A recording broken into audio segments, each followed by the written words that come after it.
Hello friends, welcome to Salesforce Cinematics video session 210. So in today's video, we will actually just cover a bit related to pulling the data.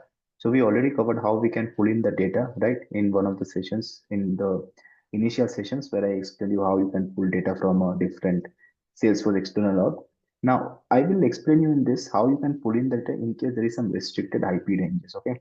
So quite recently, I've seen a few people have been facing that issue where the IP ranges were getting restricted. Even I also faced that. So I just thought to make a video and help you to understand how that can be done in case you have that kind of issue. Okay, so that was not covered earlier, and as part of this, maybe I will just take the help of a different objects because the concept remains the same, like how I explained for account, contact, lead, opportunity, and product. But yeah, just to explain this, I can also take the help of a different object as well. Okay, maybe I can take the help of case, let's say. Fine. So, uh, firstly, if you remember, and basically, for example, if you just go to my YouTube channel as well. So, initially there was this thing where I explained you, right? So I'm just going over here, and if I go to oldest, yeah, this is the one, okay, pulling the data, right? So basically here I explained in one instance where, we were giving the IP ranges, okay? So for example, here it was where if you remember, I was giving the IP range, okay? So if I just zoom out, if you see the IP range was given as 0.0.0.0 and 255. 0.255, So here, what happens is now if the IP ranges are restricted, so again, EACOM is my Salesforce internal log, that is the log which contains CRM analytics, and ABC is my external log. Okay. Now, what to do in that case? So quite recently, what I've seen is, for example, I was also not able to give the IP ranges. Okay. So if I go to my profile and if I go to my, yes, profile only, if I go to my user details and go to the profile section,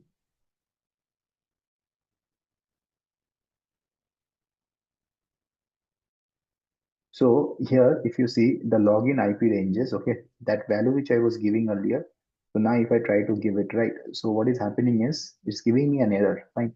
It's saying you reached the limit. So what I did, I deleted that IP range earlier, and right now it's giving this error. I think due to some recent changes, I guess, in the recent releases, they have come up to this where they have limited that IP range altogether. Okay, so that's the thing. Now, in this case, what you can do is how you can still pull in the data. So, in that case, you can delete that IP range. That's not needed. Now, once you delete that IP range for that particular profile, what will happen is basically there is this concept called security token. Okay, so you'll be able to see that security token, and how you can see that you will go to this gear icon and sorry you will come to the settings option. Okay, and under settings option you will see this reset my security token.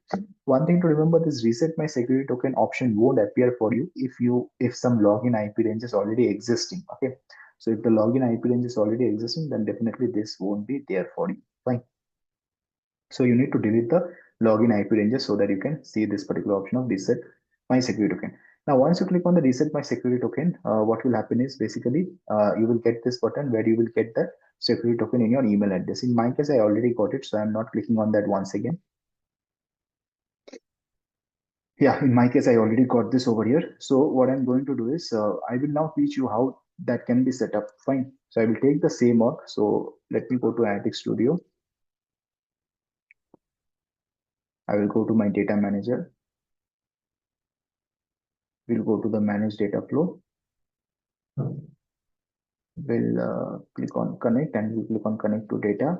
And this is the org, right? I will click on edit connection. And as you can see, here it is already established. Now what I will do is basically, firstly, I will give the password. Okay. So let me check the password from my mobile. Uh,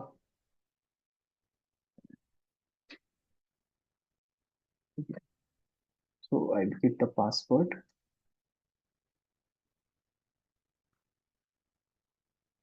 and immediately what I will do is I will give this particular security token. Okay. Now here, of course, remember that my IP ranges are no longer defined. Okay. Had my IP ranges been defined as I mentioned over there, then you would have just given the password. Okay. But right now that being deleted, I will now click on save and test. Okay.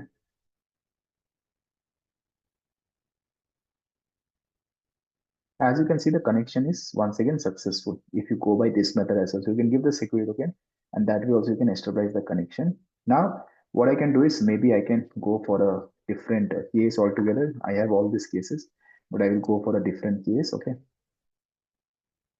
I can also utilize this one because sometimes that is for some reason that is getting a bit disturbed. So new connection. Okay. And here, sorry, I already had this new connection. Let's see. Schedule, edit objects. Yeah, edit objects. So what I will be taking is I will be taking in the case object. Okay, that's strange. Okay, so I will search with the case.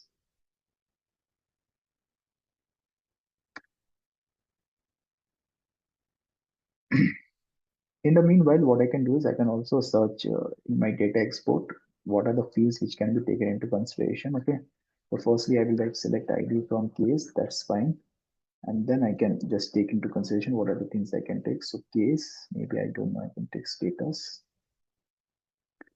Uh, Let me check very quickly what are the things which we have on case.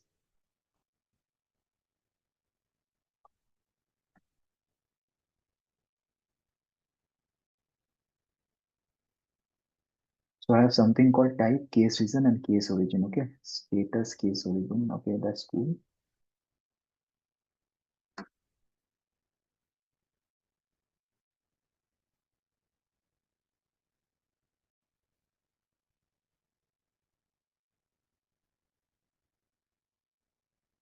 I think this much is enough for me.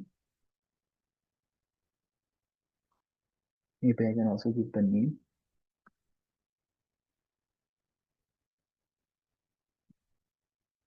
Sorry, it's not the name. I think contact name, account name. I think somewhere you have that ID. I guess. Let me check. Is that okay? That is case number. Okay. So let me give the instead of this. Let me give number. Case number. This is the ID case number. You have the status, origin, type, and priority. Okay. Now let's say I just want to bring, I don't know, like let's say the status and I mean status, origin, and priority. Maybe all the skills I want to bring in. So how I can do that? So again, I will just go to this case. Okay.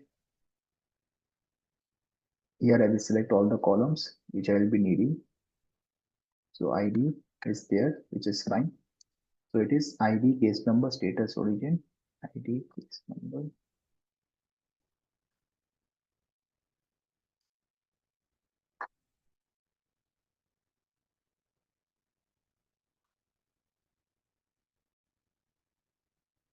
I think that is enough for me, okay? Because the idea is just to show you how the number of records will still be intact. Okay, the number of records will still be the same, and how this is just a completely different process to pull in the data.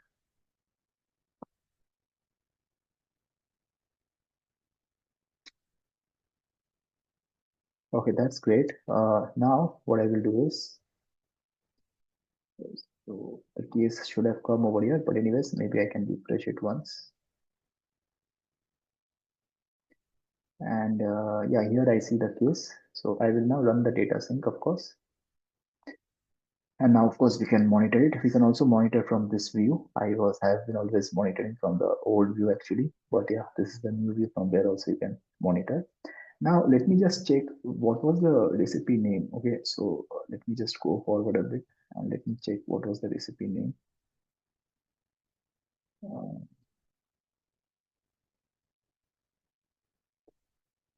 but I think this was actually data flow, by the way. Okay, this was actually data flow, not this one. I don't need this one because this is the data flow. But I think there was a session where I have created a recipe. So if I go to my oldest, this is the recipe section. Let's see what was the recipe name. Okay, so I think the recipe name was I think it was free session 2 only. Let me check on free session 2. So I think this ran successfully. Okay. And now I will go to manage data flow. I could have done from that recipe section also, but that's fine. So I will go for free session 2. Okay. which is this one. Now the sync is completed for external, so I will just bring the external case over here. Since I already had all the objects, so that's why I wanted to utilize this recipe. Okay, nothing else. Now what I will do is I will filter for external connected objects, of course. I will filter for case, and I will take a few fields, whatever is already there. Okay, that's it. Now I will write, let me check what was the naming convention I followed. Okay, external product data set, which is fine. So I will write external.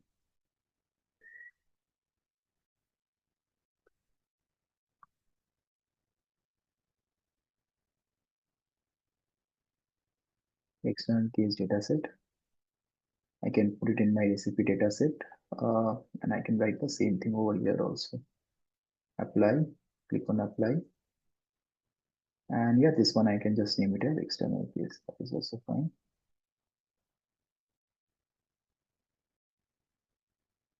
Now I can click on save and run. So we'll go to my monitor screen. So currently how many records I see? I see 26 records. Those many records only should come up for sure. Okay. So we will cross verify it. I think this will take some time. So let's monitor, but okay, no issues. Let's monitor this one. So as you can see, this ran successfully. And now what we are going to do is we will actually check under the recipe data set app whether it came up correctly or not. So here, let me search with this.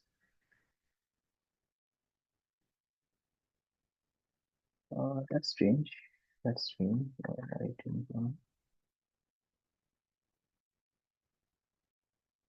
think maybe I have to refresh this Analytics Studio once.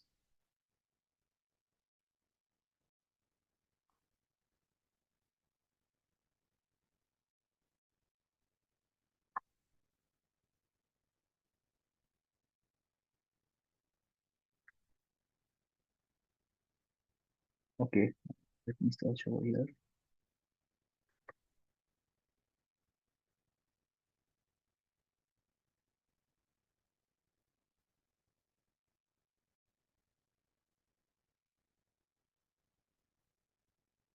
This one ran successfully. I'm not able to see the external case data set. That is fine. I think I should have seen it over here.